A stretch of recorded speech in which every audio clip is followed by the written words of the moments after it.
simple sketch model. So remember, sketch models are ones that are used quite quickly at the initial stages of the design. So this one works perfectly for that. It's made just out of sheet card, joined together using a little bit of masking tape.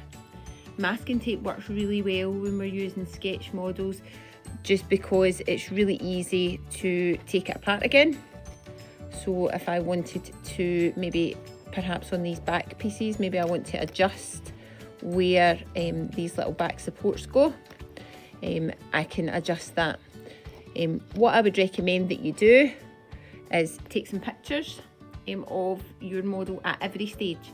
So take a picture of it before you make a change, and then that way you can document that change in your folio. Why did you change it?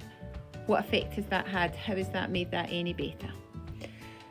Because this is a sketch model, it's not really done to any sort of scale. I've got a wee ruler there in front of you just so you can get an idea of how big I've made this. Sizes weren't really part of the need at this stage. It was just about getting it in 3D. It took literally about 2 minutes or something to make this design.